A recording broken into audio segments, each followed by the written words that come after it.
Pronto, já estamos aqui ao vivo. Boa tarde a todos. Estamos aguardando aqui. Daqui a pouquinho nosso amigo Edgar entra. Aí vamos aqui no notebook, ele vai desligar o alto-falante, né?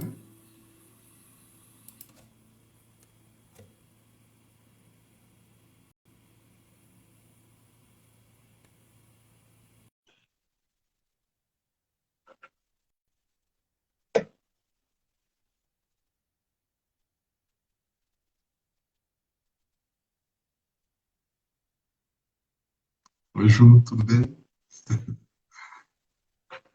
Oi, Edgar.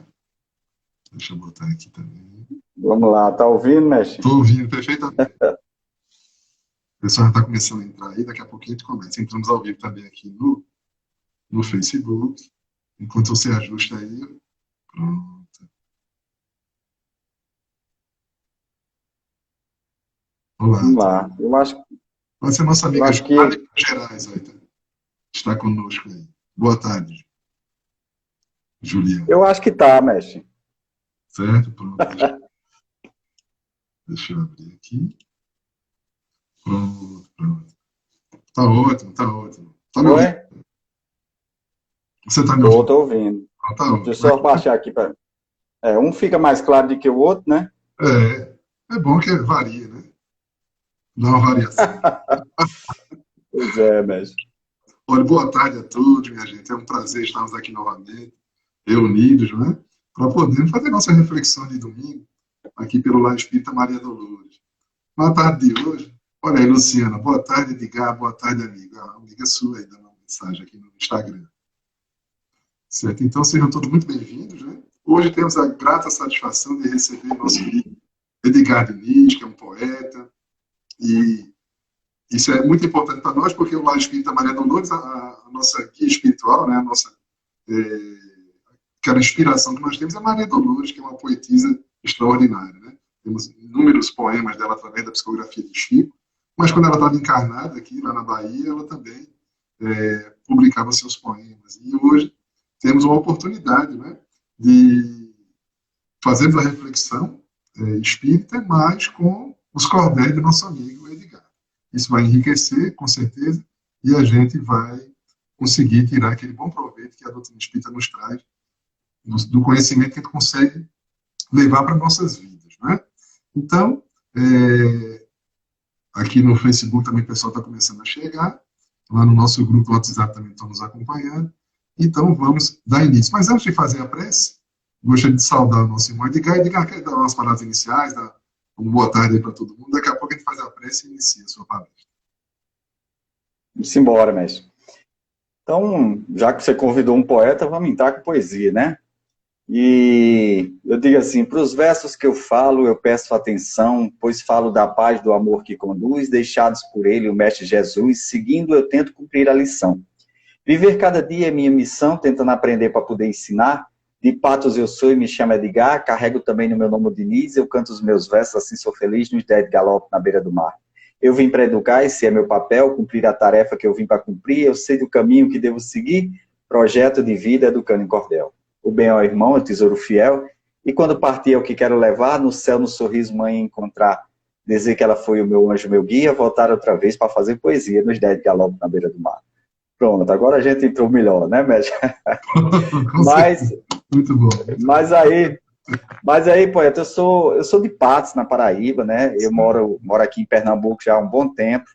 Eu sou, eu morei em Paulista um bom tempo da minha vida, só que agora eu estou morando em Olinda, né?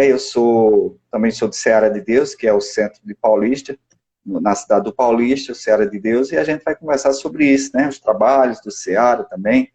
A gente vai dialogando sobre essas questões. Tá certo. O Ceará, ele organiza alguns eventos assim conhecidos? Podia falar um pouco. Oh, nós temos, nós temos um eventozinho pequeno que é chamado de CIMESP, que é o Simpósio Espírita de Pernambuco, congresso muito grande, e né, que faz 2 anos, né, que nós estamos sem presencial, tivemos o CIMESP virtual, né, remoto, e é um evento maravilhoso, onde nós temos Nando Cordel, Divaldo, Rossandro, Haroldo, né, a Natasha, canta demais, Evandro, que é grande demais também. E também tem a participação do poeta, eu digo uns versos lá, no CIMESP, no Centro de Convenções, né, em Olinda.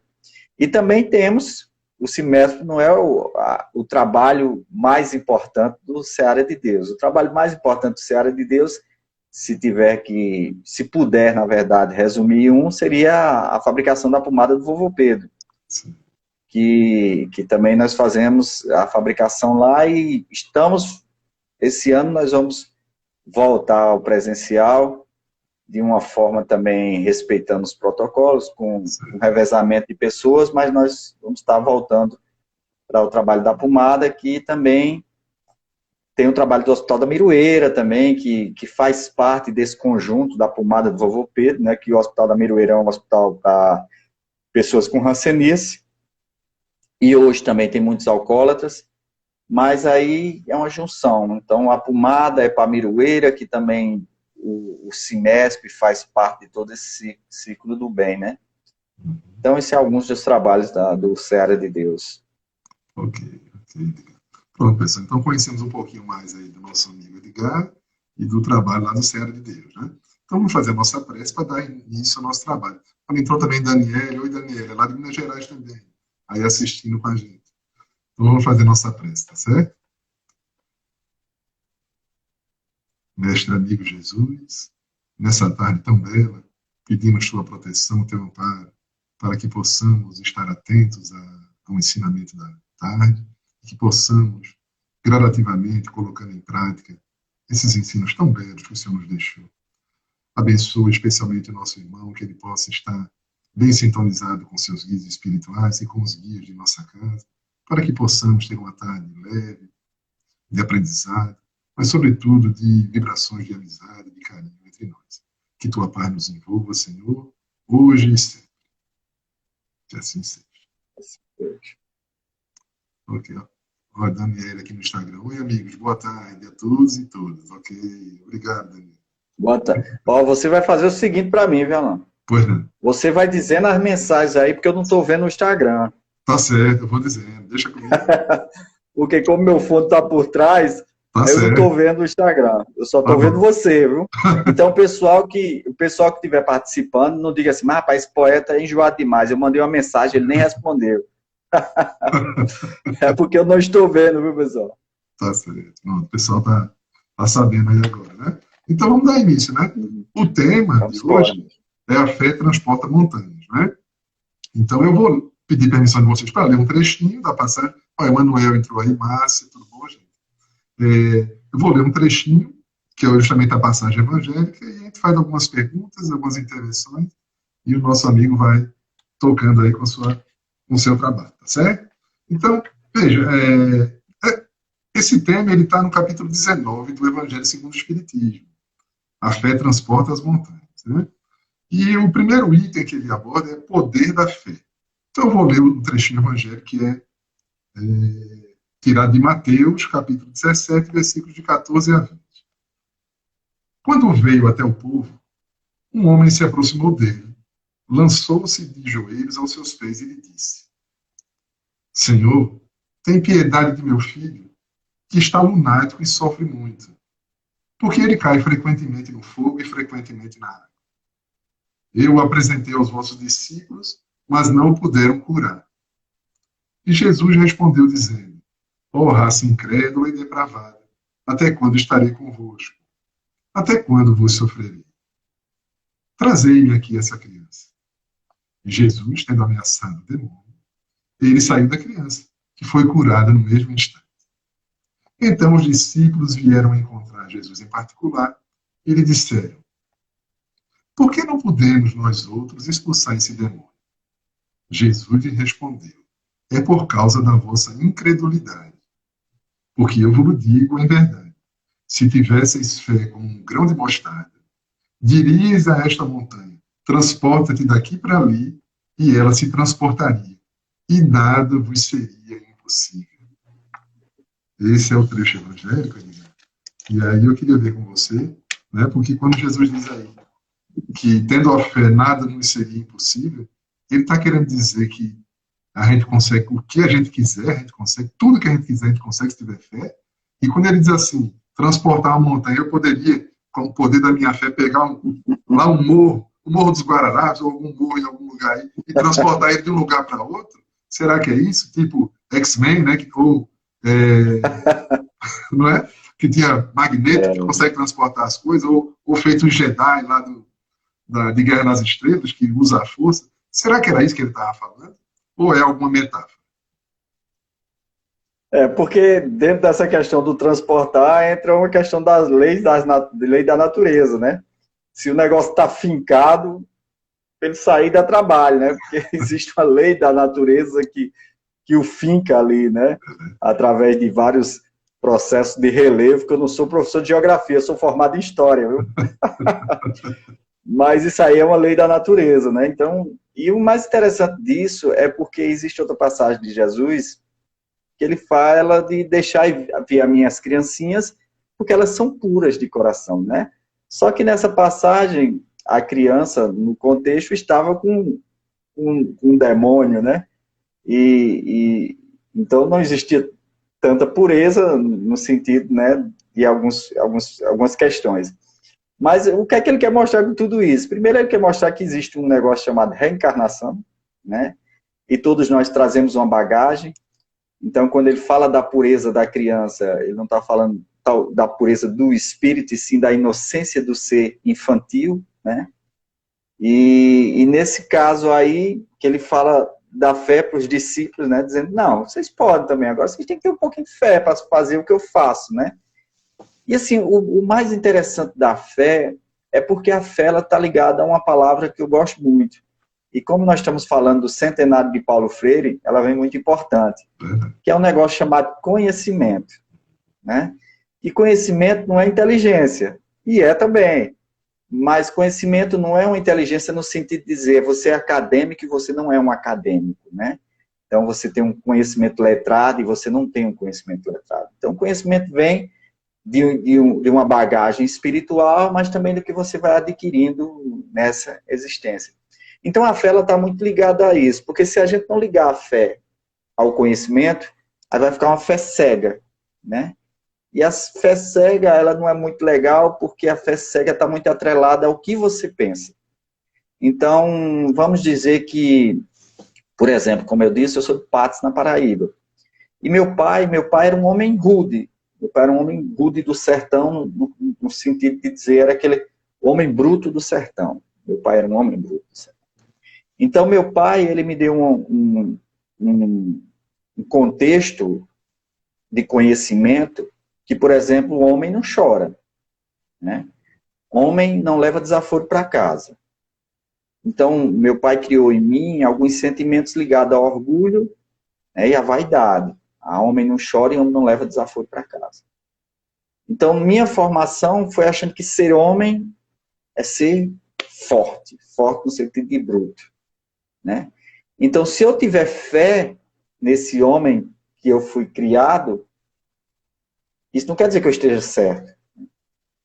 Não é que eu esteja certo, mas é uma fé que eu criei num personagem. Um dia desse eu estava vendo um documentário, acho que foi um podcast, que estava falando justamente sobre essas personas que nós temos e que nós criamos, né?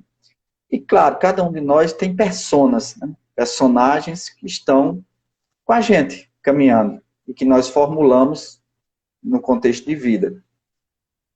Então, de certa forma, a fé está muito atrelada nesses personagens que nós vamos criando. Por exemplo, eu, em certo tempo da minha vida, eu disse, eu sou um poeta, né? Porque eu trouxe algumas bagagens da poesia e outras vidas, e a poesia sempre esteve no meu caminho. Então, eu me revesti de um personagem que é um poeta, que está comigo. Como um educador, também é um personagem que está comigo, né?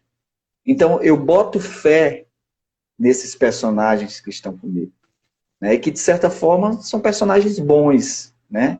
Porque enriquece meu contexto de ser humano. Afinal de contas, ser poeta e educador, para mim, é algo bom, né? E isso me traz uma leveza, uma simplicidade, uma gentileza, que eu gosto muito disso, mas eu vou exercitando isso em mim. Então, eu vou adquirindo essa fé em quem eu sou, a fé no que eu posso conseguir. Agora, se por acaso amanhã eu acordo e digo assim, eu quero ser o presidente do Brasil, mas eu vou ter fé que eu vou ser esse presidente. Certo, mas você tem bagagem e conhecimento para essa fé que você quer? Né? Você estudou para isso? Né?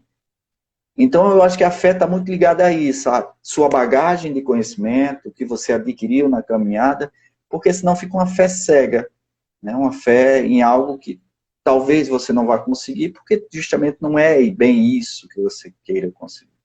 Então, assim, no meu entender, a fé tem que estar muito ligado ao conhecimento, que talvez a gente possa até usar uma razão. A fé, sem a razão, ela é cega, né? E a razão sem a fé talvez seja manca, né? Fique faltando alguma coisa, né?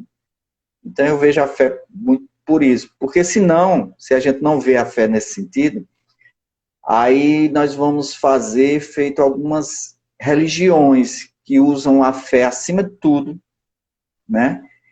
E não para um pouco para raciocinar, certo? Mas isso pode acontecer. Mas o espiritismo, assim, mestre, você tem que me interromper de vez em quando, viu? Eu sou poeta e professor. Fique à vontade. Deixa eu só lhe interromper, então, que aqui tem uma mensagem do Léo Bolança, que é de Gaia, você que acalenta nossos corações. Olha aí. Eita, um querido Léo, que quer bem a você.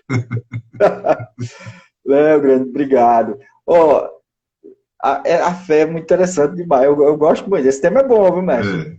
Porque se o espiritismo, ele tem a responsabilidade de não nos tornar, mas nos mostrar como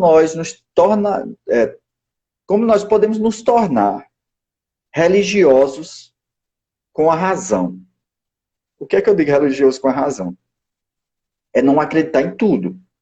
Procurar bases para que a gente possa ter essa fé raciocinada. O Espiritismo nos dá essa missão, né? De nós termos uma fé raciocinada. Então, se eu estou conversando com você aqui, e por acaso a minha luz apaga e acende, né? Um exemplo, aí se eu tiver uma fé que seja aquela fé, né? Assim, eu digo, eita, foi um espírito que teve uma comunicação comigo agora. Mas não, pode ter sido só um problema da selfie mesmo, né? Então, nós espíritos temos que fazer essas avaliações, por isso que o espiritismo é um estudo.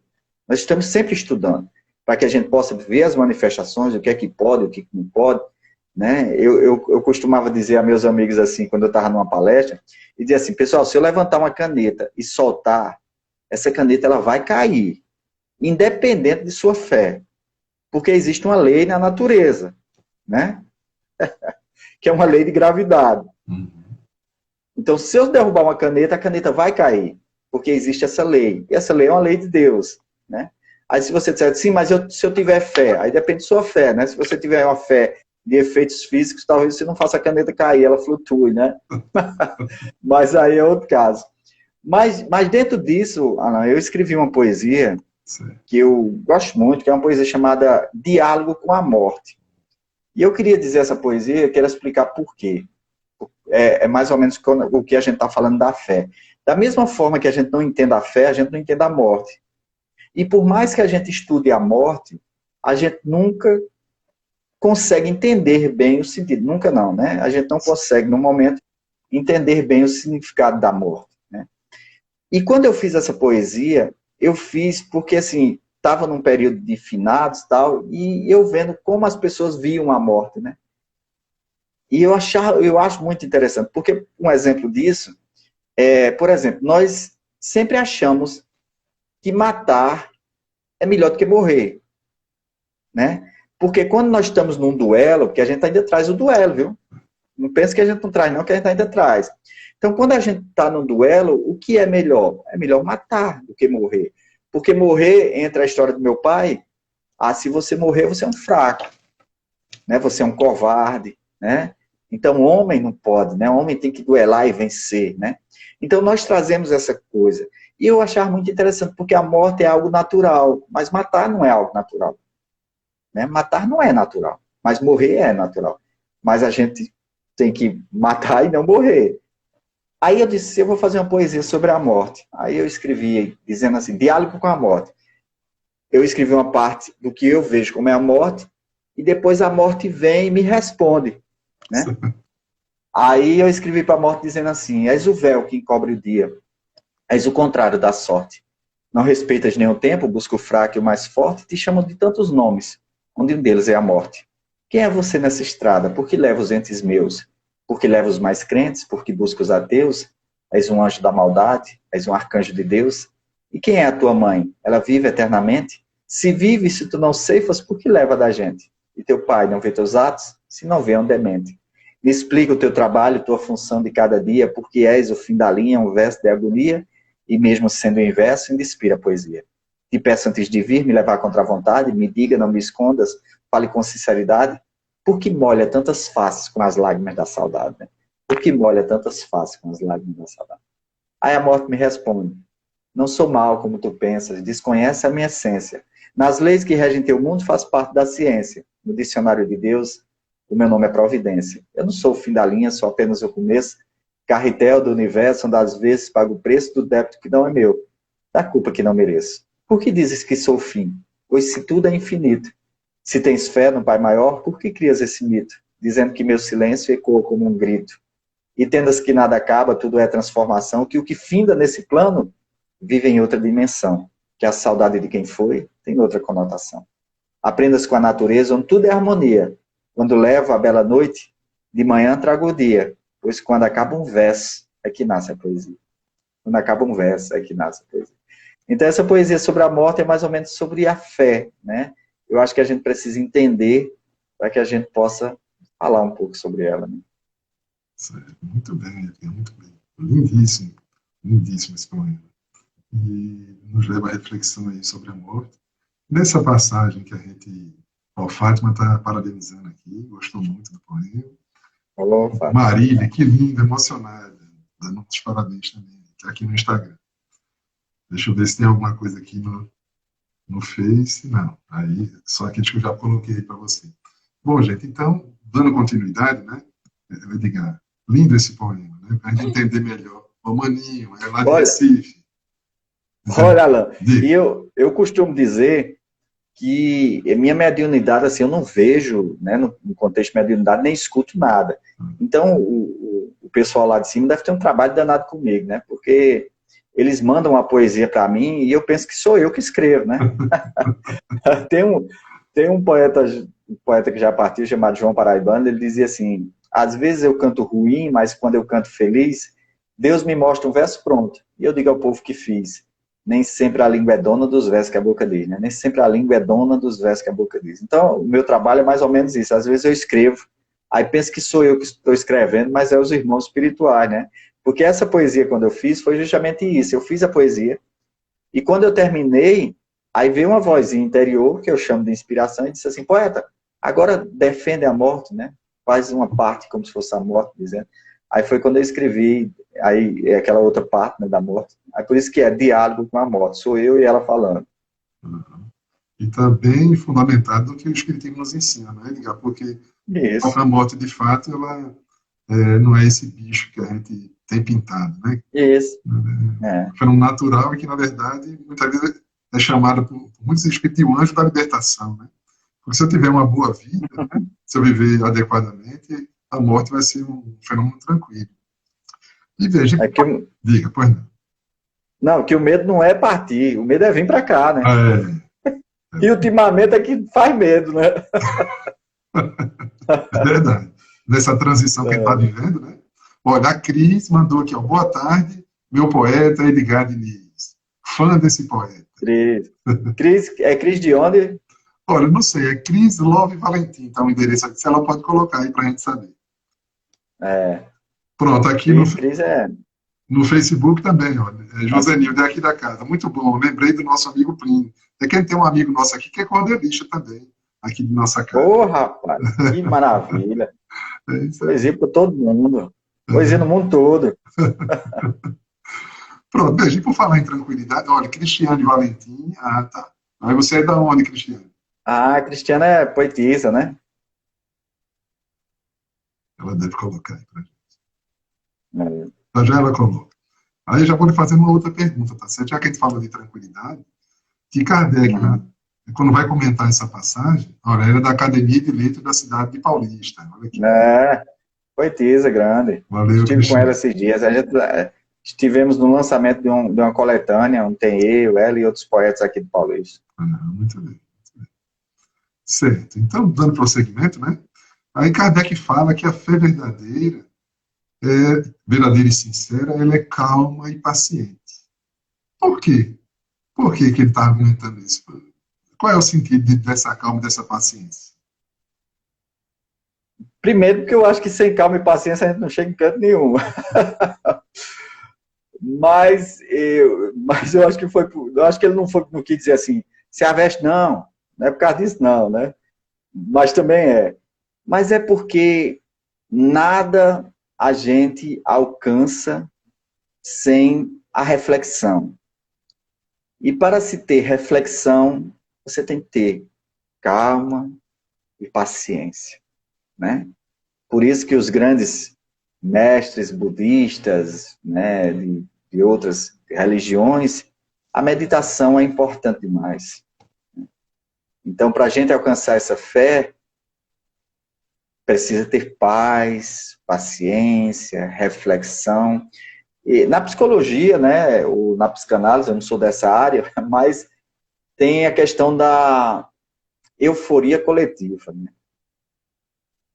O que é a euforia coletiva? Se tiver todo mundo num espaço, num tempo, e todo mundo começar a chorar, você vai chorar. Aí vão perguntar, aí vai fazer efeito João Grilo e Chicó, né? Por que você está chorando? Aí você vai dizer, não sei, só sei que é assim, né? Isso é uma fé cega, né?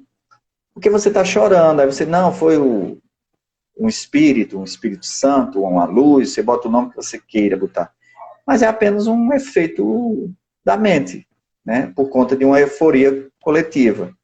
Porém, se você for um homem sereno, pacato e reflexivo, você vai dizer assim, por que eu estou chorando? Né? Será que eu estou chorando porque eu estou sentindo um irmão espiritual aqui? Ah, mas eu me arrepiei, né? Certo, mas o corpo pode demonstrar essa sensibilidade diante de uma euforia que esteja acontecendo nesse espaço. Né? Então, no meu entender, essa paciência, essa calma, seja um homem calmo, né, para que você possa encontrar essa fé, eu acho que está mais nesse sentido da reflexão, de ser sereno. É como um casal que diz assim, né, onde um não quer, dois não brigam, né, porque quando começa a briga é muito zoada. Então, se você parar, sentar e refletir, né, você vai ter a fé o conhecimento necessário para que você tome algumas atitudes que não seja a atitude do momento. Então, acho que é um pouco disso. Certo. Olha, tem algumas mensagens aqui, eu vou lendo, porque o pessoal, Tarcísio, que é aqui da nossa casa, trabalhador da casa, grande poeta Edgar, está no Facebook. Depois de ouvir esse poema, a gente muda totalmente o conceito do que é a morte. Parabéns. Certo? Eu também, mas quando eu fiz essa poesia, eu também mudei. As minhas poesias me ajudam também, principalmente quando eu termino essa poesia e eu digo assim, que quando acaba um verso é que nasce a poesia. Essa frase não é minha não, de jeito nenhum. Viu? Essa frase, ela veio com uma riqueza grande demais para que eu me sentisse o autor, né? Papai do Céu é tão bom que ele manda esses versos para mim e diz assim, ó, vira autor da poesia. Quando acaba um verso é que nasce a poesia. Então, se a gente pensar assim, quando tudo se acaba, tudo que termina é o início de outra coisa. Então, assim, quem de nós não já viveu um grande amor e disse assim, quando isso acabar, eu vou morrer. E quando isso acabou, foi justamente o momento de nascer outras coisas, né? De você poder conquistar, porque talvez essa relação tivesse te prendendo a algumas coisas. E quando você disse, eu não tenho, então eu tenho que lutar por outras coisas, por outros objetivos. Então, assim, principalmente porque não existe um fim, porque tudo é infinito. Mas nós aprendemos, desde que viemos para cá, que a história, ela tem uma característica que existe o começo, o meio e o fim. Mas não existe o começo, o meio e o fim, porque tudo é infinito, né? Então, o fim, ele está sempre ligado para a gente como um término. Mas não existe o término, né? Tudo é infinito. Eu me lembro quando eu era adolescente, assim, que falava do universo, aí quando dizia assim, o universo é infinito. eu ficava pensando assim, como que danado é infinito? Né? Como se a gente pegasse uma nave, botasse combustível eterno nela e fosse. E a gente vai. Então, quando a gente pensa assim, vai, não vai bater em nada, né? De certa forma, a mente da gente, como diz o Matuto, dá uma agonia na mente da gente. Porque nossa mente foi educada para entender que existe um começo, um meio e um fim. E se não existir um fim, né? Quando eu assisto aquele filme... Eita, rapaz. Aquele que ele vai para o espaço para salvar o planeta. Interestelar? Interestelar. Eu assisto aquele filme, toda vez que eu assisto, dá uma agonia na minha mente, viu?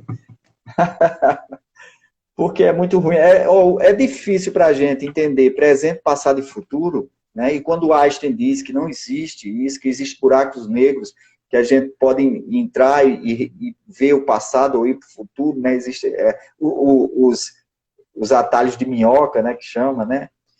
E isso é muito interessante, né? Mas é tão grande diante da gente, da pequenez do nosso conhecimento, né? Mas são espaços infinitos, né? Que a nossa mente ainda precisa percorrer e ainda não tem esse conhecimento.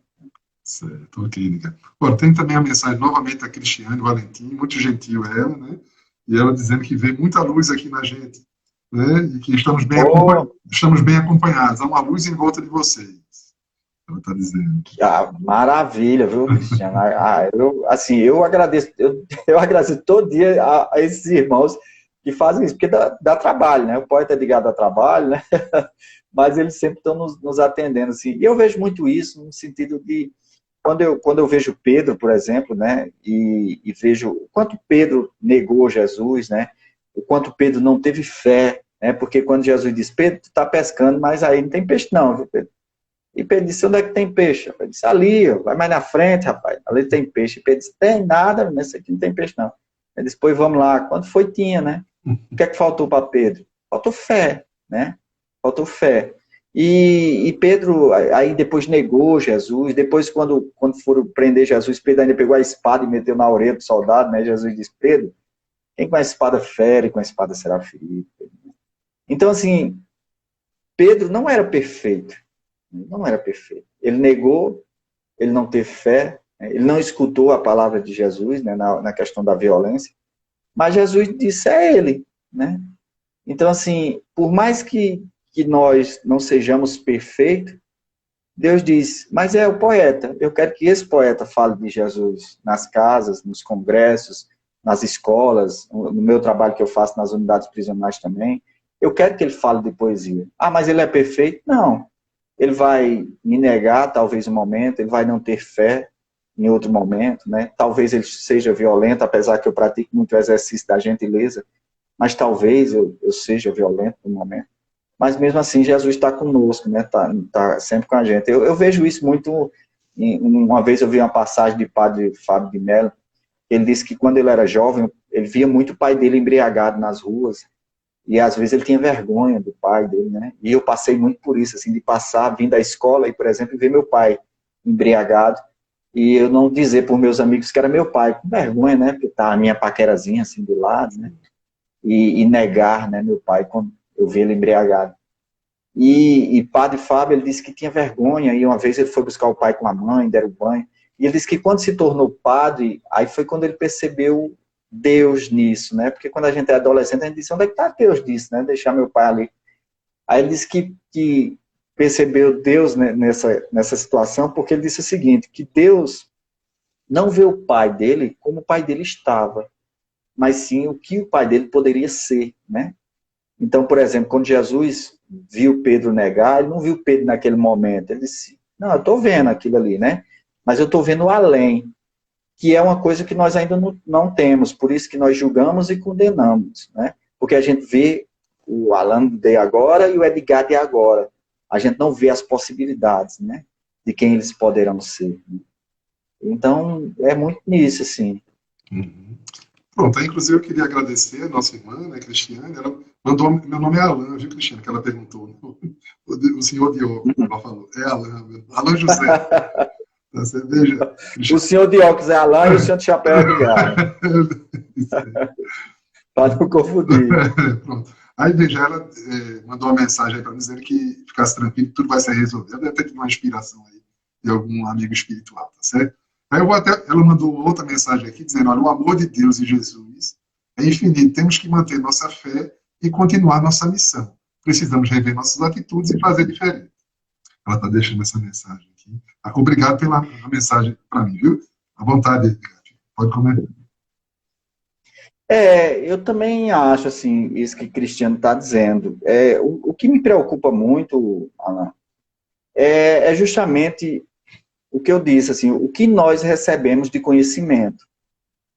Porque o que eu penso que seja algo do Cristo, talvez não seja. Por exemplo, vou citar um exemplo. Nós falamos muito essa questão das armas, assim. E eu vejo, por exemplo, espírita ser a favor do uso de armas. Eu não sou a favor do uso de arma. Porque eu acho que a arma ela foi feita para matar. A arma não tem outro objetivo, né? Não é um liquidificador. Né? A arma foi feita para uma coisa. Eu estava até assistindo um filme um dia desse do cara que inventou a AK-47, né? Que é um russo, que era um jovem russo na Segunda Guerra Mundial. Ele inventou aquela arma. Aí eu fico pensando, meu amigo, esse cabo, né, se ele já partiu, ele está carregando um negocinho pesado, né? Que o cara inventou uma arma que já matou todo país que tem guerra tem a AK-47, só para a gente ter uma ideia, né? E ele inventou esse troço. Então, só que tem, por exemplo, tem espíritas que acham que sim, nós deveríamos ter uma arma em casa para proteger a nossa família de um bandido, né? Aí a gente fica pensando, quem é o bandido? O bandido é um irmão. Ou a gente pensa que não é um irmão? Porque quando o Mestre Jesus estava na cruz, quem estava do lado dele era um bandido, né? E a gente esquece de algumas coisas que é muito interessante. Por exemplo, a gente esquece que existe os encontros de espíritos. Então, se a gente se encontra com um bandido, né, entre aspas, é o encontro de dois espíritos. Talvez precisasse se encontrar, né? O que vai acontecer entre eles dois, aí é uma questão de uma frase que diz assim, o escândalo é necessário, mas há de quem seja o causador do escândalo. Né? Então, esse encontro de espíritos é necessário. Aí a gente fica pensando assim, sim, mas se ele entrar na minha casa e, sei lá, minha esposa, meu filho, aquele negócio que a gente sempre comenta, né? Mas quem é tua esposa? Quem é a minha mãe? Quem são meus irmãos? Né? Quem são eles na bagagem espiritual? Talvez esse encontro seja necessário. A gente que possa romper esse ciclo de ódio, de vingança, né? Então, é um pouco disso, assim, essa fé, esse conhecimento, está muito ligado a essas coisas que a gente tem que entender, né? Como eu fui criado, foi que eu absorvi, então eu posso ir lá na Bíblia, eu vou lá no Velho Testamento e digo, não, olho por olho, dentro por dentro. Então eu tenho que ter uma arma em casa, né? Aí eu vou no Evangelho de Jesus, que diz, tudo que tem lá eu posso resumir em dois. Amar a Deus, amar o próximo como a si mesmo e amar a Deus sobre todas as coisas. Então, quando eu digo amar o próximo, é amar todos, minha gente. Não é só o meu amigo do centro, não é só Alan do centro, não. Quando eu vou para as unidades prisionais, é amar os presos que estão lá, né? Os bandidos que estão lá, né? Enfim, né? Então, é isso que eu assim, que a gente tem que entender um pouco. Está muito ligado ao nosso conhecimento. Então, se eu acredito numa coisa, se eu sou preconceituoso, eu vou ter fé nesse preconceito, né? Se eu acredito que tem que ter porte de armas em casa, assim, eu vou ter fé dentro dessas questões, né? E eu costumo dizer assim, pessoal, se você quer saber o que é certo e o que é errado, pense em Jesus. O que é que Jesus faria, né? Aí a gente tem uma ideia, por exemplo, Jesus andou armado? Não. Ele diz, Pedro, quem com a espada fere, com a espada será ferido. Jesus discriminou pessoas? Não. Ele esteve com leprosos, ele esteve com prostitutas, ele esteve na casa de Zacarias, né, que era um cobrador de impostos, assim. Então, ele ia em todos os lugares, ele estava em todos os lugares. Se Jesus viesse hoje, ele estaria nas ruas, ele estaria lá com o padre Lancelot na Cracolândia, né? Ele estaria fazendo uma reunião com com os grupos LGBTQI+, né, vendo as possibilidades, né, de uma nova... Ele estaria na cultura de paz, né, mas Jesus estava nas ruas, né, pregando, né, os direitos humanos. Então a gente tem que ter cuidado com a nossa formação, né? E aí entra outra parte lá, mestre, né? Do ser calmo e pacífico, né? No sentido de ser reflexivo. Eu acho maravilhoso quando, por exemplo, a gente vamos dizer, como eu te disse, assim, eu trago muitas das coisas do que eu aprendi, né? Mas eu acho muito interessante quando você diz assim, poxa, eu sou um homem duro, um homem forte, grosso, né? Só que eu sei que eu estou errado e estou tentando desconstruir isso em mim, né? Por exemplo, eu sou um homem machista, porque eu aprendi com meu pai algumas coisas do machismo. Só que eu tento todo dia me desconstruir, né? Perceber o valor da mulher na sociedade, as questões de sexualidade, né? Todo esse processo. Mas eu não posso dizer que eu não trouxe uma bagagem machista, que todos nós trouxemos, né? Mas temos que desconstruir através do Evangelho. Né?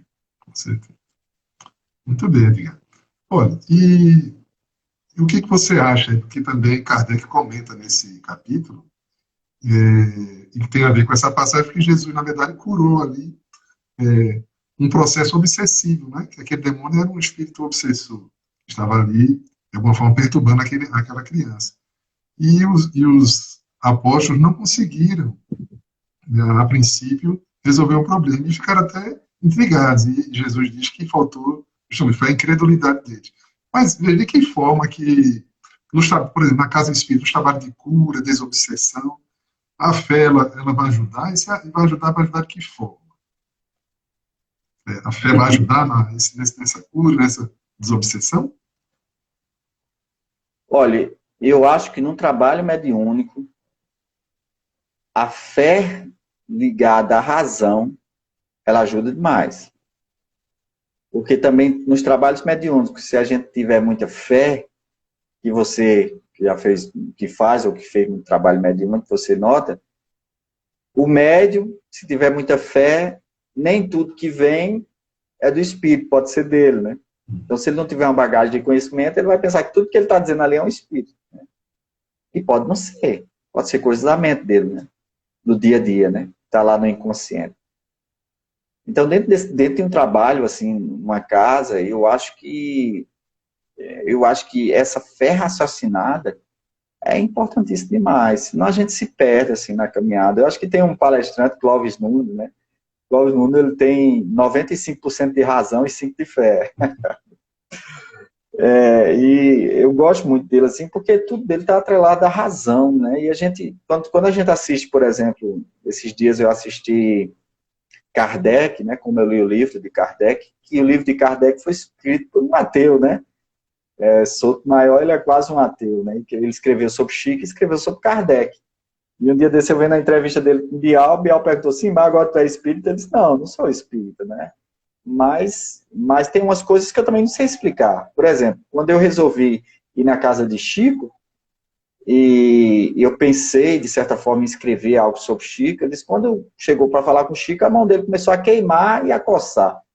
E ele disse que quando foi falar com a esposa dele, a esposa disse, eu não acredito que tu está dizendo que tua mão começou a queimar e a coçar. Ele disse, rapaz, queimou e coçou. Eu não sei dizer por quê, né? Porque o contexto dele de fé não levava ele a perceber isso, né? Mas teve uma ação física, né? Nesse sentido. Então, quebrou ele nesse ponto de vista, assim. Então, é mais ou menos isso, assim, né? Nós temos que... Tem coisas que a gente não entende, mas nós temos que estudar. É tudo uma base de estudo. Então, acho que a fé tem que ter, sim, mas nós temos que ter uma fé raciocinada. Perfeito, né? E com certeza isso vai ajudar nos trabalhos de cura, porque a fé também, né? Os Espíritos explicam aqui nessa passagem que tem a fé, a confiança também em nós mesmos, né? A nossa capacidade de fazer as coisas. E isso tem uma influência na questão fluídica, né? Se eu vou aplicar um passe numa pessoa, mas eu duvidar, eu acho que eu não sou capaz de ajudar. Eu vou ter problema, né? Eu tenho que acreditar, confiar em mim que eu estou fazendo direitinho. Se eu estudei, né? me preparei, como você Isso. disse. Se eu fiz o preparo, estou ali aplicando o passo, então eu não vou ter aquela confiança que tudo vai funcionar e de acordo com a vontade de Deus, né? Que tem isso Porque também. senão vai ser só mecânico, né? Vai ser algo Isso. só mecânico, né? Então, a fé atrelada a esse conhecimento que eu digo é você dizer assim, poxa, beleza, mas quando eu boto uma mão sobre uma pessoa, existe essa possibilidade de energias, né, circularem ali, né? A fé que eu estou dizendo é isso, existe essa possibilidade. Eu não estou vendo? Não estou vendo. Mas isso não impede de eu não ter a fé, né? Porque eu estudei que existe uma imposição de mãos e que eu posso passar essa energia para cura, né? Desde que eu esteja mentalizando pensamentos positivos, né? Então, isso está ligado a questões da própria, como eu disse, das leis da natureza. Às vezes a gente bota, eu não sei se você já viu uma experiência que fizeram com grão de arroz, assim, e também fizeram com flocos de gelo, que é justamente você botar músicas suaves com músicas muito, né, muito gritantes, assim. E a reação é diferente, porque são vibrações, né? Vibrações. É uma energia, né? Clóvis Nunes dizia o seguinte, quando você vai ligar uma televisão com um controle remoto, existe um fio que liga esse controle à televisão? Não, é uma energia. Você está vendo, você não está vendo, mas a televisão liga, né? Pois é. A televisão liga. Alguém aprendeu a trabalhar com essas leis, né? Porque aí, isso. Exatamente. Então, o passe tem, os trabalhos de cura, o trabalho de desobsessão, ele tem essa conotação. Tem né? Tem um controle remoto, né? Tem. E interessante o que a nossa irmã Cristiane falou, da questão do acompanhamento, né? Quem está nos acompanhando, a fé também, ela tem que acreditar que tem bons amigos ali querendo nos ajudar. Então, isso tudo ajuda, né? Nas ligações mentais, para a gente poder ajudar aqueles que estão precisando. Mas se a gente vê, como eu disse, assim, tudo é Jesus, né? Ele é tudo, né? Quando Jesus caminhava e ele ia passando nas ruas, tinha leprosos, mais de um, tinha cegos, mais de um, tinha aleijados. Mas por que Jesus curava um e não dizia assim, pessoal, vamos fazer o seguinte, faz uma fila aí, né? Faz uma fila aí, que é feito aquele programa Porta dos Fundos, né? Faz uma fila aí que eu vou bater palma aí, tá todo mundo curado, né? Porque hoje eu não quero trabalhar muito, não. Eu vou fazer coletivo, né? Mas por que ele curava um e não curava 10, né? Por quê? Porque ele sabia assim, se eu for naquele, ele vai ter a fé necessária para que eu faça a cura. É tanto que quando ele fazia a cura, ele dizia, não foi eu não, pai. Olha a humildade do homem. Dizia, foi você. Foi você por quê? Porque você acreditou, né? Porque senão eu estava só fazendo impulsão de energia aí, mas você não estava recebendo essa energia. Então, por isso que a cura era feita individualmente, né? E não coletivo. Isso, talvez por isso que na mensagem, na sequência lá do Espírito José, ele diz que, deixa eu ver aqui como é que ele está dizendo, para dizer exatamente o que ele comentou. Ele diz assim, os milagres são a obra da fé. Tem a ver com o que você acabou de falar, né? Esses fenômenos que a gente atribui que é um milagre, mas na verdade foi realmente a fé que produziu aqui. A mulher hemorroísa, por exemplo, né? Que conseguiu estancar aquele sangue tocando somente na ponta da roupa de Jesus. Aparentemente é um milagre, mas, né? Diga. Isso, porque se a gente for falar num contexto científico, ela tocar na veste de Jesus, ela não seria curada, porque não existe algo científico que faça essa comprovação, né? Então ela foi curada através da fé dela, mas qual é a fé dela? Dela ter feito dentro do organismo dela, através da fé, uma força tão grande que os anticorpos que existem no organismo de todos nós, através do pensamento dela positivo, dizer, o mestre está aqui na minha frente, e eu quero que essa minha visão do mestre consiga modificar o que está no meu corpo e eu possa me curar, né? Porque, na verdade, nós podemos nos curar, né? A gente não se cura porque a gente não tem a fé, porque nós temos substância no nosso organismo que, se essas substâncias se juntarem, elas conseguem fazer a cura, né, do organismo. Então, ela precisou de um estalo, né? Esse estalo era Jesus, né? Para que Jesus dissesse, tu pode, né? Então, faltou só esse instrumento para potencializar a fé que ela tinha, né? Dela mesma.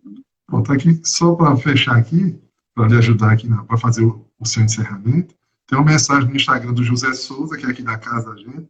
Grato a vocês dois, tanto as perguntas como as respostas estão sendo importantes para mim.